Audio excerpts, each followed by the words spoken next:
यह व्याप्तं सर्वमिदं जगत् स्थावर जंगमं तामधेनु शिरसा वंदे भूतभवस्य मातरम्। वसुदेवसुतं देवं वसुदेवसुतं देवं वसुदेवसुतं देवं वसुदेवसुतं देवं कंसचाणूरमर्दनं कंसचाणूरमर्दनं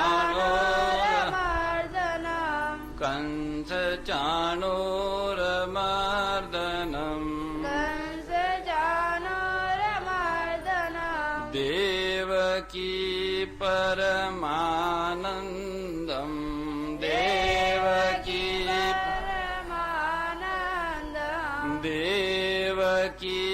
परमानन्दं कृष्णं वन्दे जगद्गुरुं कृष्णं वन्दे कृष्णं वन्दे जगद्गुरुं कृष्णं वन्दे जगद्गुरुं कृष्णं वन्दे जगद्गुरुं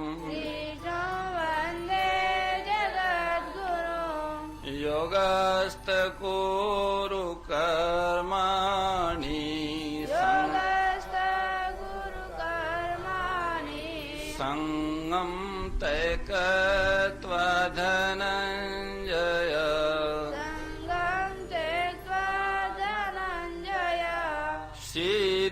सिद्ध्यसिद्ध्यो समो भूत्वा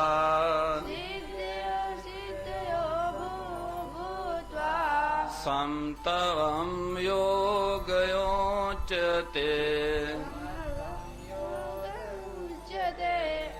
योगस्थ कुरु कर्माणि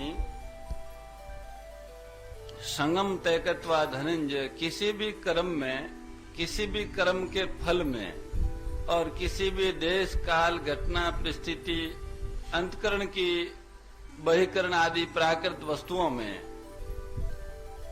तेरी आसक्ति न हो।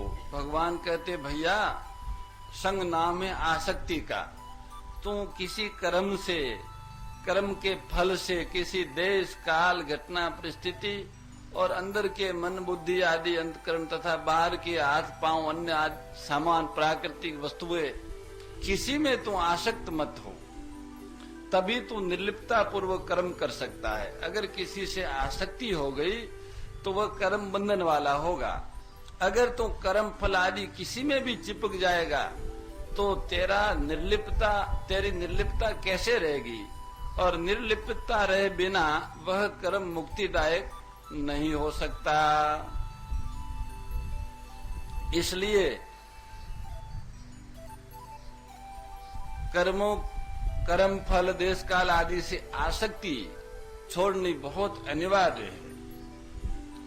आसक्ति के त्याग का क्या परिणाम होगा? सिद्धि और असिद्धि में समता हो जाएगी। अगर आसक्ति का हम त्याग कर देंगे तो प्रवृत्ति के बाद सफलता या असफलता जो भी मिलेगी उसमें हमारा चित्त सम रहेगा। कर्म का पूरा होना अथवा न होना, सांसारिक दृष्टि से उसका फल अनुकूल होना अथवा प्रतिकूल होना,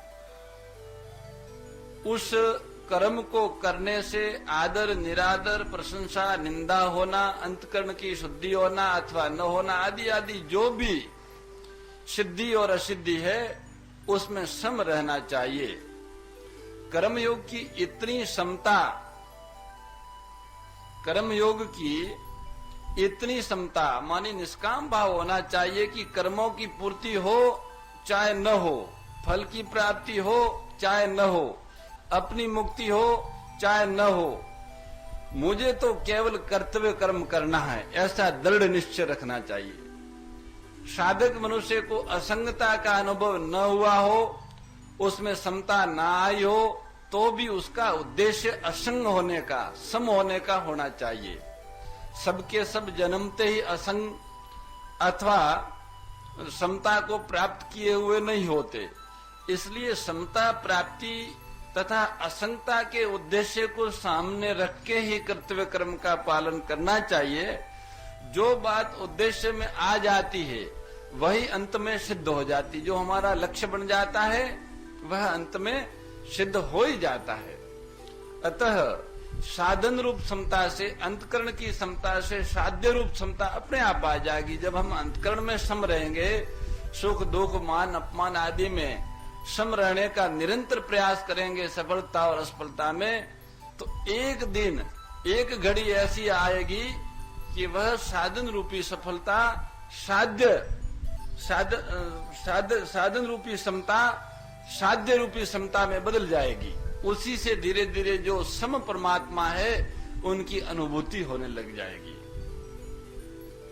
यहाँ जो ये श्लोक बड़ा महत्वपूर्ण है, दूसरे अध्याय का 48वां श्लोक, योगस्थ कुरु कर्माणि संगम तैकत्वा धनंजय। योगस्थ कुरु कर्माणि मानी सिद्धि असिद्धि में सम होने के बाद उस समता में निरंतर अटल स्थित रहना है, हिलना डुलना नहीं है। योगस्थ होने का अर्थ है कि सिद्धि असिद्धि के बाद जो सम अवस्था होती है उसमें अटल दृढ़ रहना है।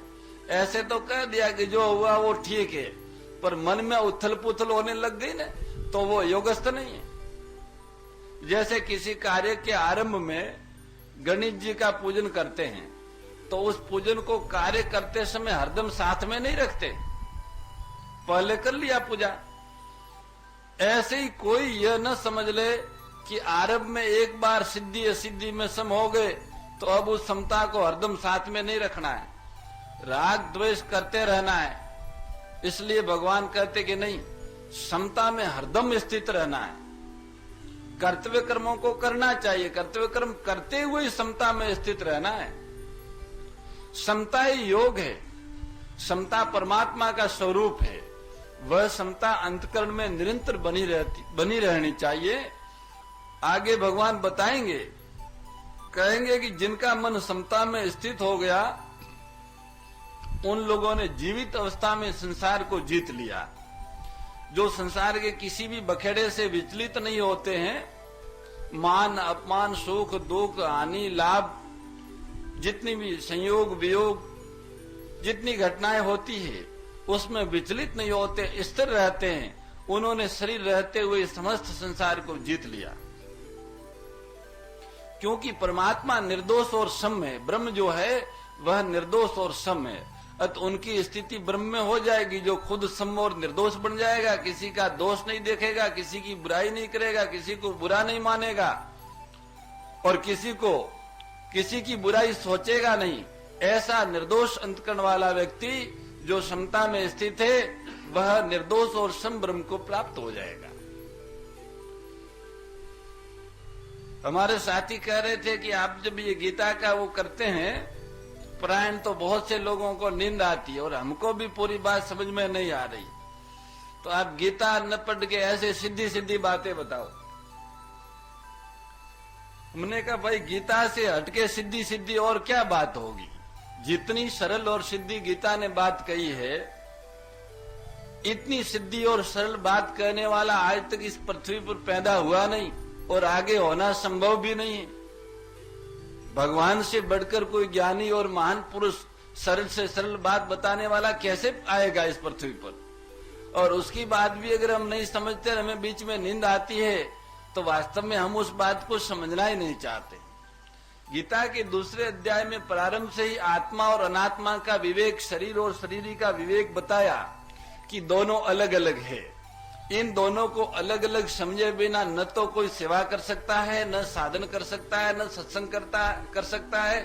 कोई भी परमार्थ की बात जो है, मुक्ति की और तत्वज्ञान की बात तो दूर रही, पर स्वर्ग आदि के लिए भी शरीर और शरीर में रहने वाले शरीरी को अलग अलग समझना बहुत जरूरी है। इन दोनों को अलग समझने की बात प्रारंभ में आई और अब ये आई कि जो शरीर से अलग है, जैसे मन बुद्धि इंद्रियों और शरीर, उनके द्वारा जो कार्य संपादित होते हैं, उस कार्यों के परिणाम में, उस कर्मों के परिणाम में सम रहना है। उसके साथ जो मिलते हैं, बिछड़ते हैं, उनका मान होता है, अपमान होता है, सुख आता है, दुख आता है, उन सब में सम रहना।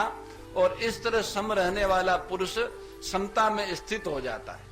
और इस समता में स्थित होके ही योग मानी कर्म करने हैं। सम रह के पहले से ये नक्की कर ले कि कर्मों का संपादन मन, बुद्धि, शरीर आदि से हो रहा है। मन, बुद्धि, शरीर से मिलने वाली वस्तु मेरे तक पहुंचेगी नहीं, इसलिए मेरा स्वयं का उससे कोई प्रयोजन नहीं है। ऐसा दृढ़ निश्चय करके पहले से ही जो कुछ हो पर हमें करना है, हमारा कर्तव्य है, जो कर्म हमारे सामने आता है विहित है, लोक और शास्त्र मर्यादा से अविरुद्ध है, और जिस कर्म से प्रारंभ में लोगों की, दूसरों की प्रसन्नता और परिणाम में दूसरों का हित है, ऐसे कर्म को शक्ति, सामर्थ्य और योग्यता रहते हुए हमें करना है। अब मुझे क्या मिलेगा, मुझे कुछ चाहिए ही नहीं, क्या मिलेगा, ये पहले से नक्की कर लेना। ऐसा नक्की करने वाला योगस्थ पुरुष कहलाता है। योगस्थ कुरु कर्माणि, ऐसे योग में स्थित होकर कर्म करो और उस कर्मों में फल मानी संगम तैकत्वा धनंजय, उसके संग का त्याग करो। ऐसा करने से सिद्धि सिद्धि में अपने आप समता आ जाएगी, और समता ही योग है। तो पहले योगस्थ होके कर्म करना साधन हुआ, और फिर कर्म के अंत में समता आई, साध्य हुई। एक तरह से वह कर्म का संग त्याग करने से हमें कर्म का जो नाशवान फल मिलने वाला था, उस जगह में अविनाशी फल मिला। समता जो है वो अविनाशी फल है, वो कभी नष्ट नहीं होता, क्योंकि वह समता अपने आप में योग है। जिसका चित्त, जिसका मन, जिसकी बुद्धि, जिसकी वृत्तियां सम हो गई, वह समवर्ती वाला पुरुष जो सम ब्रह्म है, सम परमात्मा है, उसके साथ एक हो गया। और सम शांत कौन होगा? जिसमें दूसरों के दोष देखने का भाव नहीं होगा, दूसरों की बुराई नहीं देखेगा, दूसरों का बुरा नहीं चाहेगा, दूसरों को बुरा मानेगा नहीं, किसी से कुछ लेना नहीं चाहेगा, किसी से कोई चाह नहीं रखेगा। ऐसा व्यक्ति जो है निर्दोष और सम होता है, और उसी को उस परमात्मा की अनुभूति होती है। भगवान कहते समता का नाम है भाई योग है, ये योग की परिभाषा है। समता योग कहलाती है।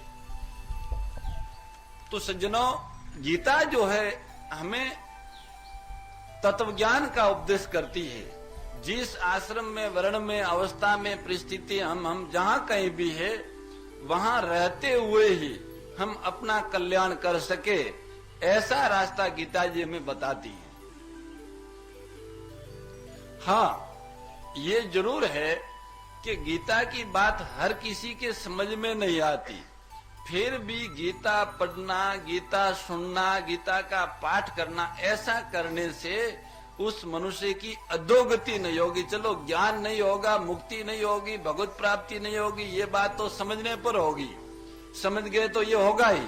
पर ये समझ में न भी आया तो भी गीता सुनने वाला, गीता पढ़ने वाला, गीता का पाठ करने वाला व्यक्ति कभी अधोगति में नहीं जाएगा, क्योंकि भगवान के मुख से निकले हुए मंत्र हैं। वेद मंत्र तो फिर भी थोड़ी बीच में दूरी हो गई है, पर गीता के मंत्रों के और भगवान के बीच में बिल्कुल दूरी नहीं है।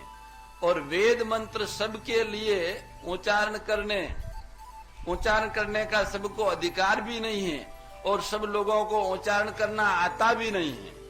गीता जी एक ऐतिहासिक प्रसंग होने से सभी लोग उसका जैसे भी उच्चारण करे कोई दोष नहीं लगता। हमने सुना चैतन्य महाप्रभु के वहां एक भक्त रोज गीता लेके बैठता, जब वो संस्कृत पढ़ा हुआ नहीं था, उधर गीता जी का पाठ चलता। दूसरे लोग तो बड़े ताल और स्वर में पाठ करते, वो ऐसे ही गुनगुनाता, पर उनके शरीर में रोम रोम खड़े हो जाते, आंखों में आंसू बहता, एकदम गदगद हो जाता। किसी ने पूछा कि भाई तुम गीता जी लेके बैठते हो तब इतने गदगद और खुश हो रहे हो, क्या तुम्हारे गीता जी के अर्थ समझ में आ रहे हैं? बोले भाई अर्थ वगैरह का मुझे पता नहीं, पर जब मैं गीता जी लेके बैठता हूं तो मुझे सामने दिखता है कि भगवान कृष्ण अर्जुन को उपदेश दे रहे हैं, तो मैं श्री कृष्ण को देख के उनके दर्शन करके प्रसन्न होता हूं, उसी से मेरा मन खिल उठता है। तो इसमें भाव ये हो, ये विश्वास हो कि भगवान की कही हुई बात है, बस इतना विश्वास करते जब हम गीता लेके बैठेंगे तो भगवान का स्वरूप हमारे सामने आएगा। और ये गीता जी है, रामायण जी है, ये प्रसादी ग्रंथ है। किसी को पढ़ना न भी आता हो तो धीरे धीरे मेरी तरह ऐसे ही पढ़ता रहे तो अपने आप गीता और रामायण उसके ऊपर कृपा करके उसका ज्ञान उसे दे देते हैं।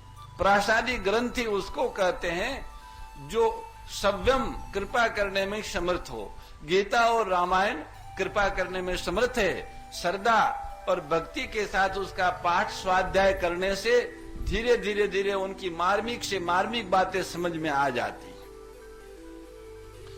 इतना सरल है, सर्वाधिकार है। गीता जी को सब पढ़ सकते हैं, इसमें कोई वर्ण भेद जाति भेद कुछ नहीं। गीता का पाठ सब कर सकते हैं।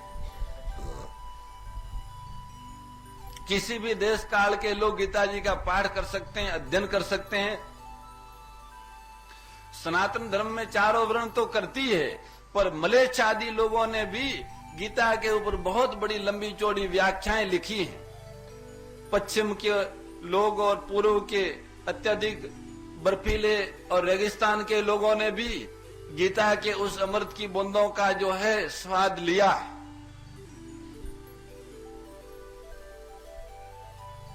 भगवान कहते कि भाई योगस्थ करो कर्माणि और संगम तय कत्वा धनंजय सिद्धि सिद्धियो समो भूत्वा समतव योग उच्यते।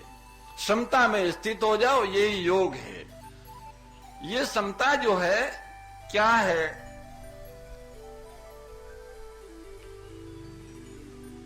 बुद्धि दो तरह की होती है। एक तो होती है अनिर्णयात्मिका बुद्धि, अथवा अनेक निर्णय, ये चाहिए वो चाहिए फलाना चाहिए ढेका चाहिए ऐसा। और एक होती है निर्णयात्मक बुद्धि कि ये ही मुझे चाहिए। तो जिसमें सांसारिक सुख भोग आराम मान बड़ाई आदि प्राप्त करने का ध्येय होता है, वह है अनेक निश्चय वाली बुद्धि, अव्यवसायत्मिका बुद्धि। और जिसमें समता की प्राप्ति करने का, अपना कल्याण करने का, भगवत दर्शन करने का उद्देश्य रहता है, वह बुद्धि है एक निश्चय वाली व्यवसायत्मिका। तो जो अनेक निश्चय वाली बुद्धि है उस बुद्धि का अनंत होता, वो अनंत होती है, मानी अनेक प्रकार की शाखाएं होती है। उसको ये चाहिए वो चाहिए फलाना चाहिए। और एक निर्णय वाली बुद्धि जो है वह एक होती है, उसको एक ही चीज चाहिए। तो भगवान ने यहाँ कहा कि भाई समता भी इसी तरह, बुद्धि की तरह समता भी दो तरह की होती है। एक समता तो साधन रूप समता है और दूसरी है साध्य रूप समता। साधन रूप समता अंतकरण की होती है। मन बुद्धि जो है उनको सफलता असफलता में सम रखना, ये अंतकरण की समता है साधन रूप। और साध्य रूप समता है परमात्म स्वरूप की। परमात्मा जो है वो बिल्कुल सम है, इसलिए वह साध्य है। तो सिद्धि असिद्धि अनुकूलता प्रतिकूलता आदि में सम रहना, अंतकरण में राग द्वेष न होना साधन रूप समता है, जिसकी चर्चा अपन पहले कर चुके हैं। इस साधन रूप समता से जिस सवत सिद्ध समता की प्राप्ति होती है, वह साध्य रूप समता है, जिसका अपन आगे चर्चा करेंगे। अब इन चार भेदों को यूं समझे कि एक संसारी होता है और एक साधक होता है, एक साधन होता है और एक साध्य होता है। भोग भोगना संग्रह करना, ये जिसका उद्देश्य होता है वह संसारी है। उसकी एक भविष्यात्मिका बुद्धि नहीं होती, प्रत्युत कामना रूपी शाखाओं वाली अनेक प्रकार की बुद्धियां होती है। दूसरा, मेरे को तो समता की प्राप्ति ही करनी है, चाहे जो हो जाए, ऐसा निश्चय करने वाले की भविष्यात्मिका बुद्धि हो होती है। ऐसा साधक जब व्यवहार क्षेत्र में आता है तब उसके सामने सिद्धि असिद्धि लाभ हानि अनुकूल प्रतिकूल परिस्थिति आदि आने पर वह उनमें सम रहता है, राग द्वेष नहीं करता। इस साधन रूप समता से वह संसार से ऊंचा उठ जाता है। इहेव तेरे जीत सर्गो ये शाम साम्य स्थिति मन, जिसका मन समता में स्थित हो गया उसने शरीर रहते हुए संसार को जीत लिया, संसार से ऊपर चला गया। साधन रूप समता से शब्द सिद्ध समरूपी परमात्मा की प्राप्ति हो जाती है, क्योंकि परमात्मा सम है, निर्दोष है। निर्दोषम ही समम ब्रह्म तस्माद ब्रह्मणि ते स्थिता। इस तरह समता के द्वारा भगवत प्राप्ति भगवत दर्शन हो सकते। काम कर्म की अपेक्षा उस समबुद्धि की श्रेष्ठता कैसे होती है, ये बात भगवान अब आगे वाले श्लोक में बताते हैं। वे कहते हैं कि दूरेण है वरम करम बुद्धि योगा धनंजय बुद्धो शरण मणि। मोर मुकुट बंशी वाले की जय, गौ माता की जय।